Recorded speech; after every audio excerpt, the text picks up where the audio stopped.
कारण हाथी को देख करके भौंकता है, हाथी और कुत्ते का कोई लेना देना नहीं। वैसे ही हम इस संसार में अकारण ईर्ष्या और द्वेष करते हैं दूसरे से, उसकी संपत्ति को देख के, उसके प्रभाव को देख करके, उसके जीवन को देख करके, और उसकी बुराइयां करते हैं और लड़ाइयां करते हैं।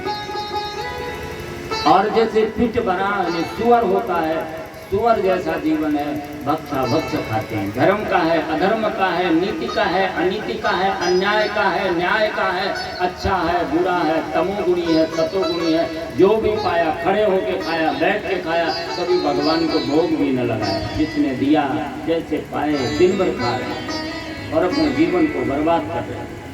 कुत्ते जैसे, सुअर जैसा, वो एक बार मुंह तो सब में मारेगा, जो भी होगा वो सब में मारेगा, गंदी अच्छी सब गंदी। और वो गधे जैसा उसका स्वभाव हो गया। गधे के ऊपर जितना अधिक वजन ला दो वो खुशी होता जाता है, उसको लगता है कि मुझे मेरे लिए है, सब मेरे लिए है, प्रसन्न होता है। ऐसे जितने पद हमको मिलते जाते हैं, प्रधान बन गए, फिर इसके बाद जिला पंचायत बन गए, फिर सांसद बन गए, फिर मंत्री बन गए, प्रधानमंत्री बन गए, और हम इसमें खुश होते हैं। पर जीवन जिसके लिए मिला था उसके लिए कोई प्रयत्न नहीं किया है। और व्यक्ति ऊंट जैसा व्यवहार करता है। ऊंट को लगता है कि मेरे से बड़ा तो कोई है ही नहीं। थोड़ा सा पद मिला, थोड़ा सा धन मिला, थोड़ा सा जो भी विद्वता मिली, ज्ञान मिला, उस ऐश्वर्य में हम इतना डूब जाते हैं कि हम भगवान को भूल जाते हैं।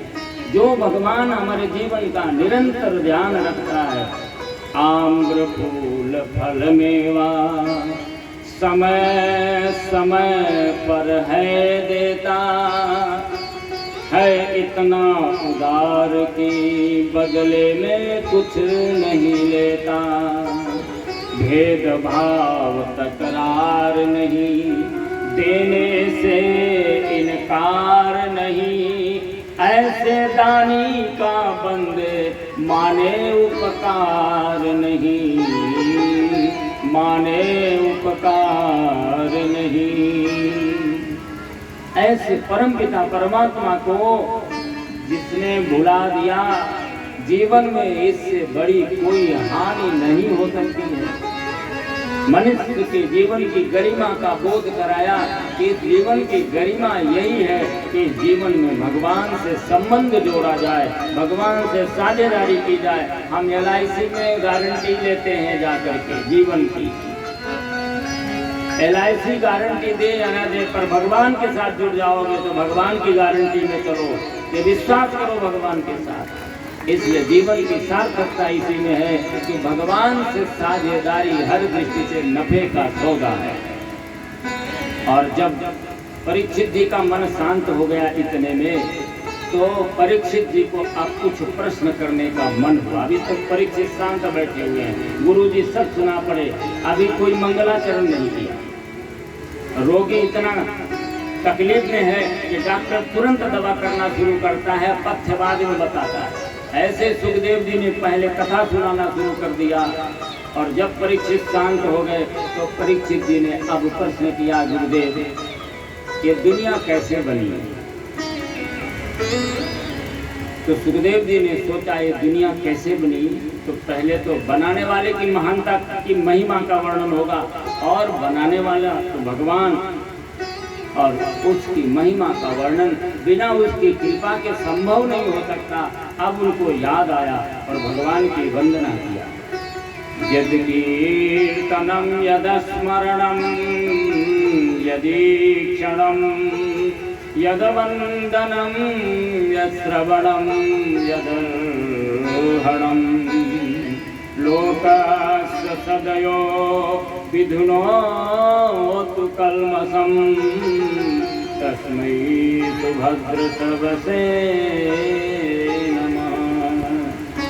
जो भगवान जिनके स्मरण करने से, जिनके कीर्तन करने से, जिनका वंदन करने से, जिनकी कथाओं को सुनने से मनुष्य के जीवन के सारे पाप नष्ट हो जाते हैं, ऐसे सुभद्र भगवान श्री कृष्णचंद्र जी को प्रणाम किया।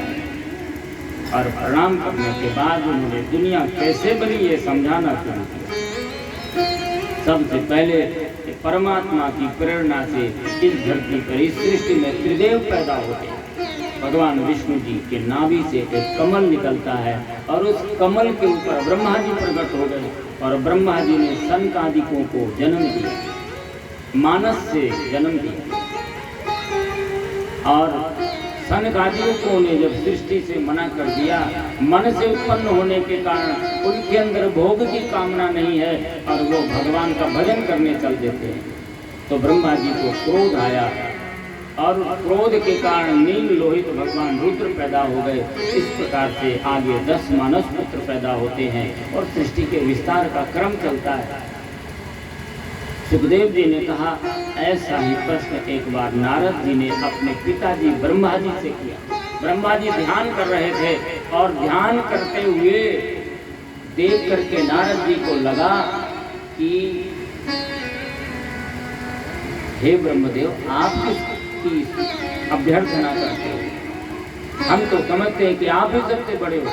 तो ब्रह्मा जी ने कहा, मुझको भी ऐसे ही लगा कि मैं सारी दुनिया को बनाऊंगा तो दुनिया मुझे ही जानेगी और कहीं ऐसा ना हो कि मैं भी भूल जाऊं भगवान को, क्योंकि भगवान तो दिखते नहीं। आपको जो पद वैभव ऐश्वर्य मिलता है उसमें तो लगता है कि मैंने ही तो कमाया है, आपको कहाँ दिखता है कि भगवान ने दिया। तो कई बार हम भगवान को भूल जाते हैं। तो ब्रह्मा जी को भी लगा कि हम भी ना भूल जाएं भगवान को इस दुनिया को बनाते हुए। तो भगवान से जब ब्रह्मा जी ने निवेदन किया भगवान से, तो भगवान ने कहा कि मैं तुम्हें 4 श्लोक बताता हूँ। ये भागवत के 4 श्लोक, चतुर्थ श्लोक की भागवत कहलाती है और यही ब्रह्मा जी को भगवान नारायण ने अपने मुख से दिया था और इसी को नारद जी ने व्यास जी को सुनाया था और व्यास जी ने इसी को 18,000 श्लोकों में विस्तारित किया। तो आप 18,000 श्लोक नहीं पढ़ सकते, तो ये 4 श्लोक भी यदि पितृपक्ष में रोज पढ़ते हैं तो आपके पितृगणों को संपूर्ण भागवत सुनने का पुण्य प्राप्त होगा। आप भी पूरी नहीं सुन पाते तो ये 4 श्लोक सुनते हैं तो पूरा भागवत का पुण्य प्राप्त होता है। ये 4 श्लोक बड़े महत्वपूर्ण है और संपूर्ण ज्ञान ही 4 श्लोकों में है। इसका विस्तार मात्र 18,000 श्लोकों में हुआ है। अहमेवास्मेवाग्रे नानग यद सत सत परम पश्चादहं यदेचा योऽवशिष्येत सोऽस्माम्यहम्। भगवान कहते हैं कि ब्रह्मा जी, इस सृष्टि के पहले भी मैं था और ये जब सृष्टि समाप्त हो जाएगी तब भी मैं ही शेष बचता हूँ, इसीलिए मेरा एक नाम शेष भी है। बनने वाला भी मैं हूँ और बनाने वाला भी मैं ही हूँ।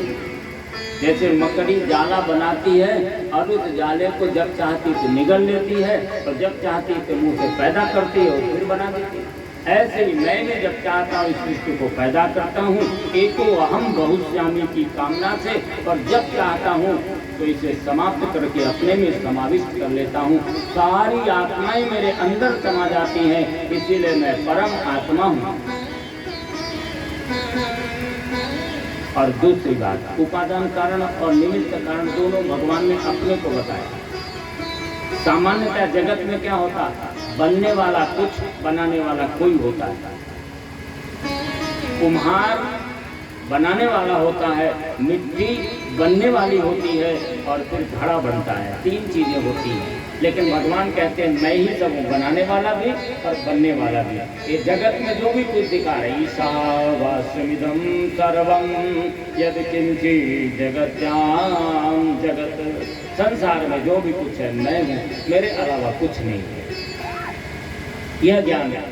और दूसरे श्लोक में माया के संबंध में कहा, ऋते अर्थम यत् प्रतीयेत न प्रतीयेत चात्मनि तद विद्यात्म मनो माया यथा भासो तथा तमः। माया का अर्थ है माँ माने नहीं, या माने जो ना हो वो दिखे।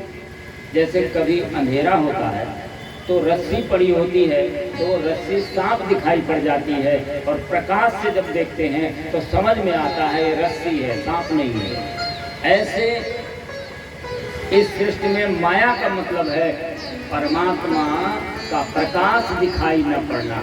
एक परमात्मा की प्रतिछाया ये दुनिया है, संसार है। तो ये संसार दिखता है, पर इसको चलाने वाला जो भगवान है वो नहीं दिखता है। जैसे वाजीगर अपना नचाता है तो सामने कठपुतली नचती है, बहुत पतला सा तार लगा होता है, और उसको नचाने वाला जो नट होता है वो दिखाई नहीं पड़ता कैसे नचा रहा है। तो लोग सोचते हैं कठपुतली नाच रही है, पर नचाने वाला उसके पीछे कोई और है। ऐसे ही इस संसार में सब कुछ भगवान की प्रेरणा से चलता है, उनकी योग माया से चलता है। इस संसार के बीच में और भगवान के बीच में जो शक्ति काम करती है उसको योग माया कहते हैं, और जीव और इस शरीर के बीच जो काम करती है उसको माया कहते हैं। तो माया और योग माया दोनों के माध्यम से इस संसार को भगवान चलाते हैं, और ये माया तो बहुत कठिन है। इस माया से पार होना है तो मायापति के शरण में जाना होगा।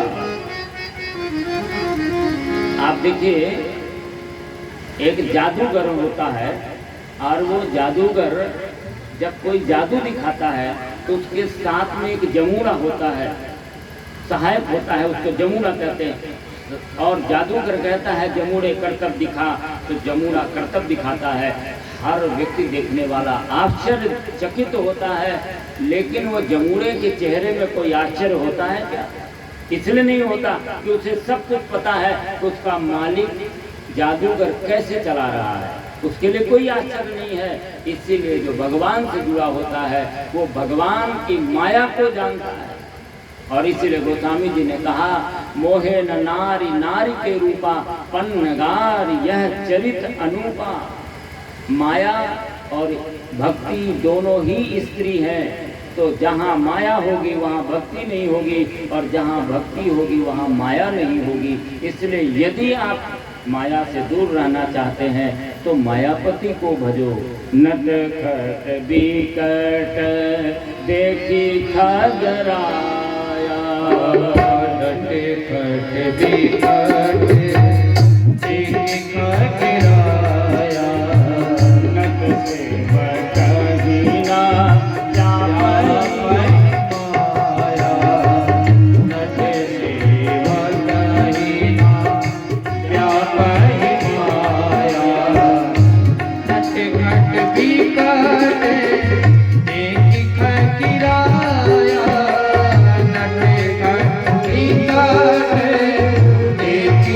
Kira